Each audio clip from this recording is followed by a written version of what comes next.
There's a color copy that comes in with your paints in this Triad. So we're going to take that color copy and we're going to look at it directly as we're painting. So we're going to begin with the amethyst.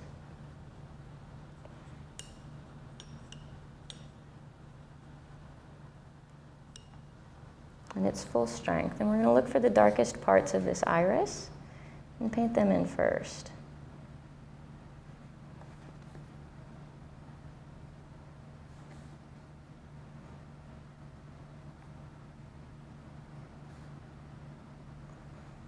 Now where we need them to kind of blend and lighten, you don't need white.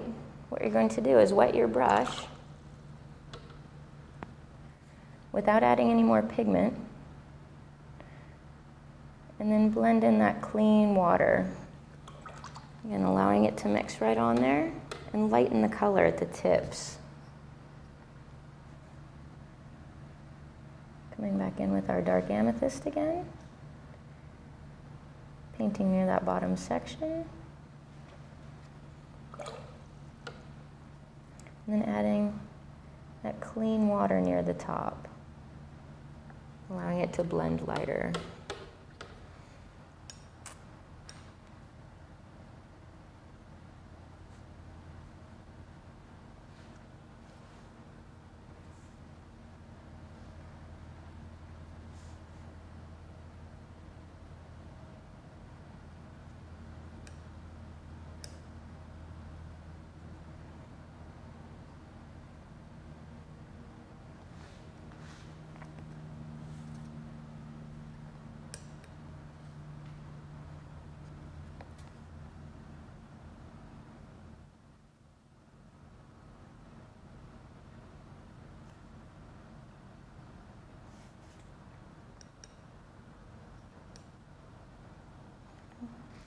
I'm still using the pure amethyst here. Again, just laying in those darker points, creating a little extra depth in the image.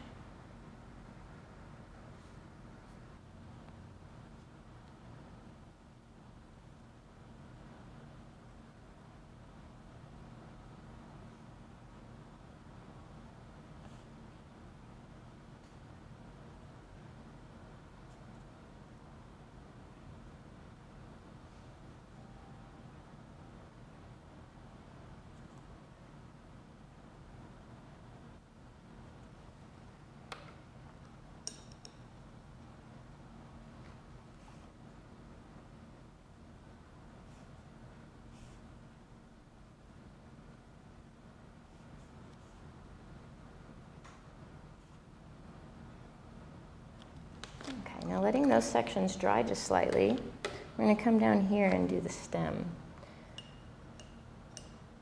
Now from my color mixtures before, I know that I want to be somewhere in this neighborhood, and that's the the Amethyst Genuine,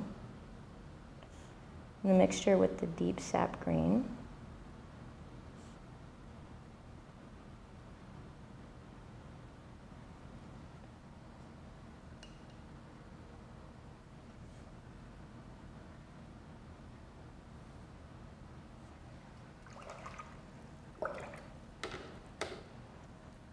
And then for these little parts here, here, and here, I want the mixture of the Bismuth Vanadate Yellow with the Amethyst Genuine.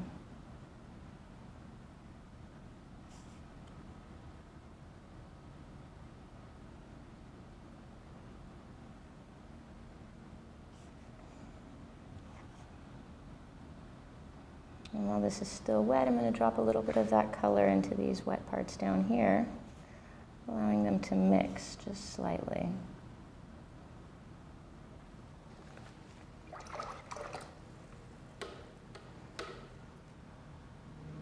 And then where I want my brighter green sections, I'm going to come back in with that pure deep sap green.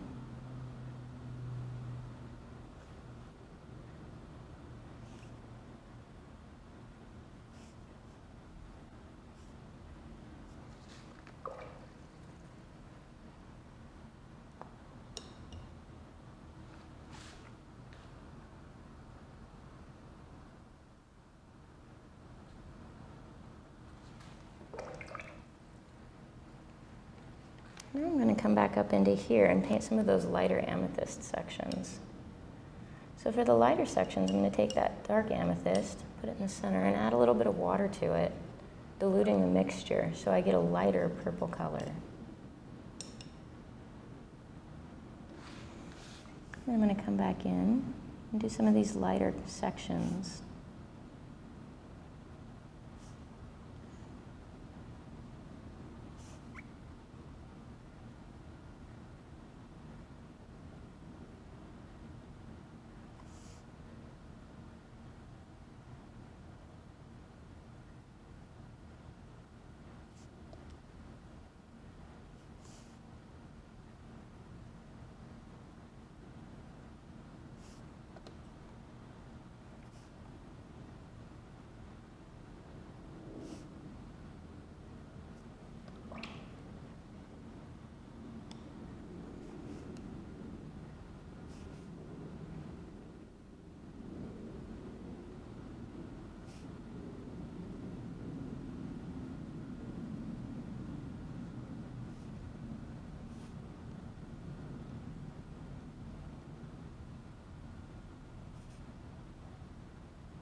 And then for the centers here, I'm going to go ahead and grab the full strength bismuth yellow and then directly paint them right onto those little areas that we've left white.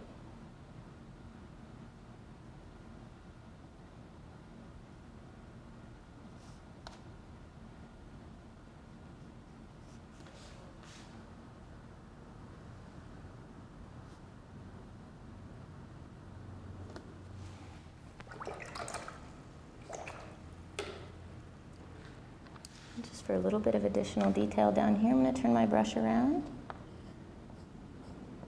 and press some of these lines directly into the paper.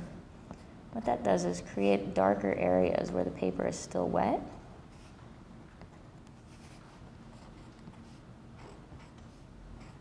And a little bit more interest.